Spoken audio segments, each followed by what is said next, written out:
So it's a fairly drizzly Sunday morning. The sun's coming out now, and I'm going to talk a little bit about choosing a watch for outdoor use. So we're sort of outdoors here in the garden, not really the same as going mountaineering, but I'm going to hopefully give you some ideas about how to choose a watch for when you next go outdoors, maybe as a first one or maybe as a replacement. I'm not going to make a particular recommendation, just give you some ideas and hopefully compare different watches in a way that I don't really see online very much. They tend to be camps that advocate one type or another.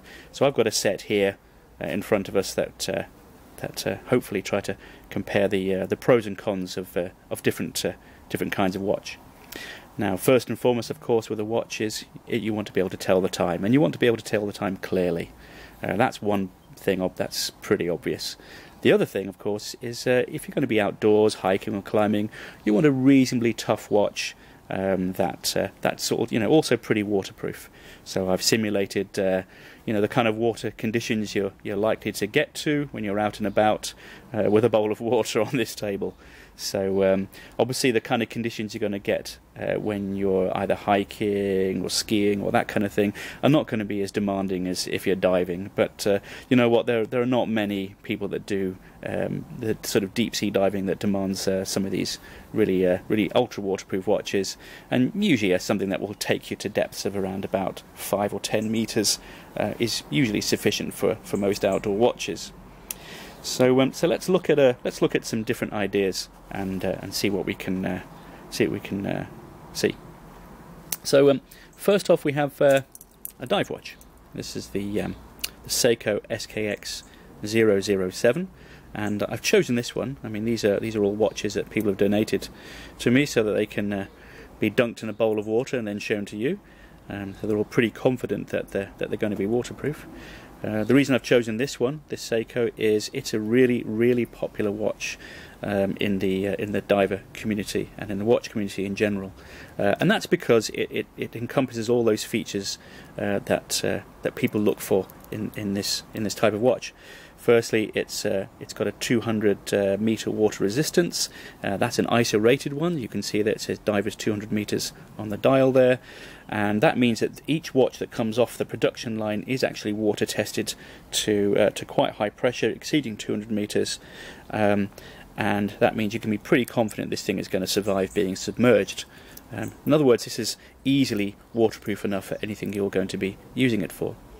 As long as, of course, you keep the screw-down crown tightened up, and if you do any work on the watch and you take the screw-down case back off, that you ideally replace the little seal ring on the outside.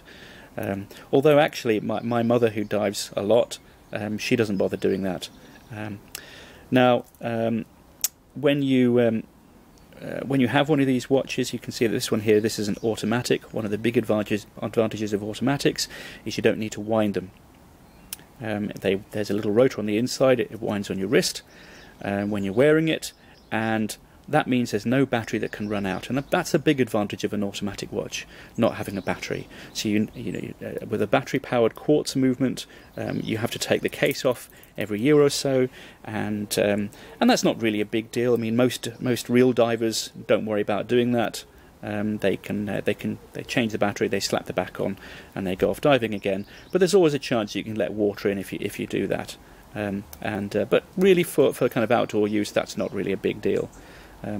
So really, an automatic movement is really most useful because you don't want to worry about the battery running out when you're out and about. Although it's not really a big deal to carry a spare battery as long as you can take the case off easily. But with these kind of watches, if you're out and about and want to get the case off, that's going to be much more difficult than in a cheaper watch. So automatic movements, there are pros and cons. They will keep time more reliably, I think, in the sense that the battery can't run out. But you do need to keep wearing them because the power reserve doesn't last forever. This particular model, you can't wind it through the crown, you have to keep it on your wrist, but as long as you're wearing it constantly, it'll basically keep decent time. This particular one, these Seiko movements are quite well regarded because they'll keep accuracy to around about a few seconds a day. This particular one is around about 7, I believe. So it runs very, very slightly fast, but it's basically accurate enough for any normal usage, and that includes hiking as much as anything else. The big advantages of dive watches are there's no fussiness on the dial. It's just a watch, so you can see the time really clearly by day, and of course the large dots that you see here mean that if you're in the dark, you're trying to tell what time it is at night, or you're starting early, you can see what the time is really clearly, and that's basically what these things are all about. Now this particular watch, it's made of stainless steel, so it's fairly robust, but it also means it's quite heavy. And on this strap here, this is quite a nice strap that costs around about £30 from Strapcode. This combination is heavy. This is about 160 grams, so it's beginning to feel heavy on your wrist. So that's something to bear in mind if you have an automatic watch. You look for something that's proper divers rated, which you can get for around about £100 or so. An automatic movement, you don't have to wind it, but then you don't have quite the accuracy that you would do on a quartz watch. Now, actually, most real divers don't use automatics. That's a bit of a myth. So my mother and my stepfather, they use Cressy dive watches, and they generally come with quartz movements, and they usually cost around about £50. So if you're looking for a dive watch, you can get one for less than this. But nevertheless, this one does look quite nice, and it's quite well made. Now the nice thing about these ones is they will last for about 10-20 years without having to open them up to service them, as long as you don't do anything drastic with them. So despite the slightly higher cost, they will last pretty well. And again, this is one of the most popular ones. It's gone out of production now, but it's quite a popular one. Okay, let's move on to a slightly lower cost one. This is the Vostok Amphibia. This is a very well regarded watch. It's around about £35 to £50. You can buy them on eBay, and again, this is an automatic movement. And so if you want a slightly cheaper one with an automatic movement, this is one of the options you can have. Now you can see here that this particular one is on a so-called nylon NATO strap, and one of the advantages of this kind of strap is you can attach it straight to your wrist, tight on, and you can also attach it by lengthening the strap out, so when it's on your wrist it folds back on itself, but when it's over a jacket it will just go through the buckles, through these tags here. It'll just go through them once, so you can wear it over your jacket, and that's an advantage of the NATO strap, which you can fit to pretty much any watch that's got standard lugs on it. This particular one here, these amphibias, they come in a wide variety of case styles. But most of the hands are roughly about the same size. It's not quite as easy to read as a modern Seiko diver, but you can still read it. And the illumination on these little, the coating on these little pips here is not quite as bright. But even in the middle of the night, you can read these pretty clearly. One of the disadvantages of these cheaper mechanical movements is that they don't keep as good time. This one runs fast, around about 30 seconds or so a day. This is actually my one. One of the problems that you can encounter is these things have a reputation of going a bit crazy from time to time. They apparently need a bit of a running in period, so I wouldn't trust this as much as a more expensive automatic. So it's not quite as trustworthy. Okay, so on to the next one. Now let's go on to the Suunto. So this is a class of outdoor watch. There are many different kinds, and either the Suuntos or the Casio Protreks are the most well known of them. And they're usually characterized by having a large digital display like this. I quite like digital displays. I prefer the Suunto cores and the other Suunto models because the main time indicator is larger than you get on something like a Protrek. And one of the nice things about these particular models is that the dials are much less fussy than you get on other digital watches, things like the G-Shocks and things like that. So whilst the G-Shocks have a reputation of being tougher, I'm not sure if that's true because I've broken 2 of them myself. These Suuntos I think are preferable because you get you get a much more easy to read display. Now, of course, the thing about these proper outdoor watches, as you might call them, is that these ones are called ABC watches, which means they have, as well as the time, they have an altimeter, a barometer, and a compass. So you can switch modes here. So you can see there's the barometer. You can also set for altimeter mode. So of course the altimeter is one thing on an outdoor watch that's really useful.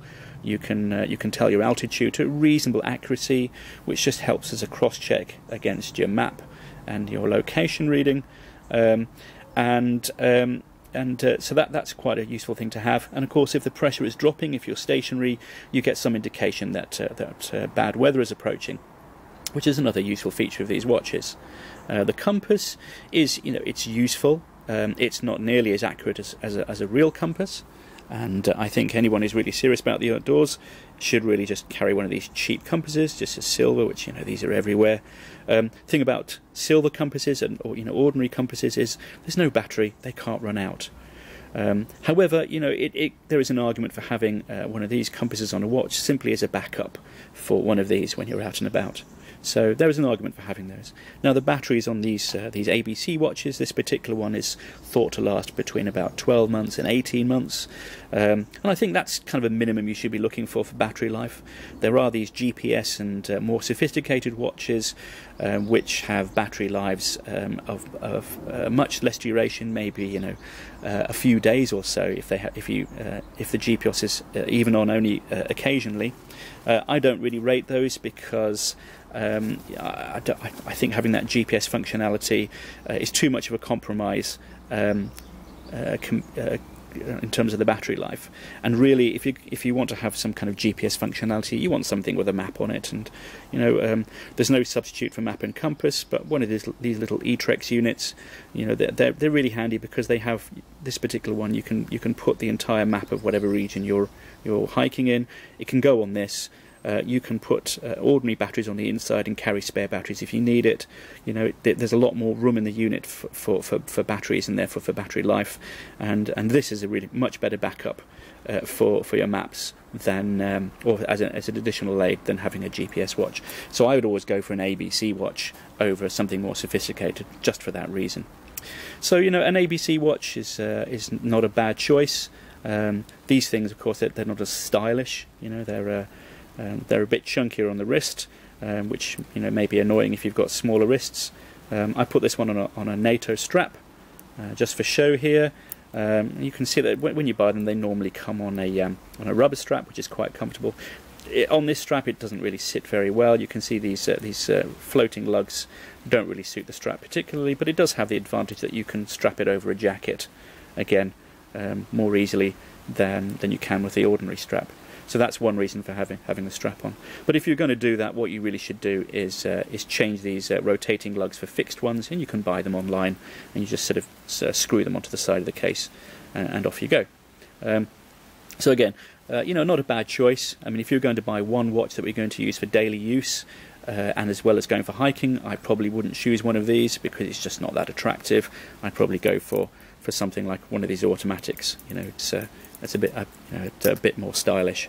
But if you're going to do serious hiking, then then this is not a bad choice.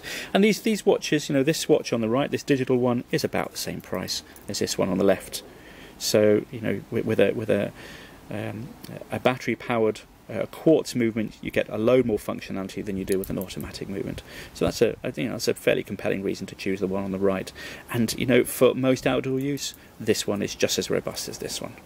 It's not, the chance of you breaking it are about the same. Okay, so last but definitely not least is the Casio.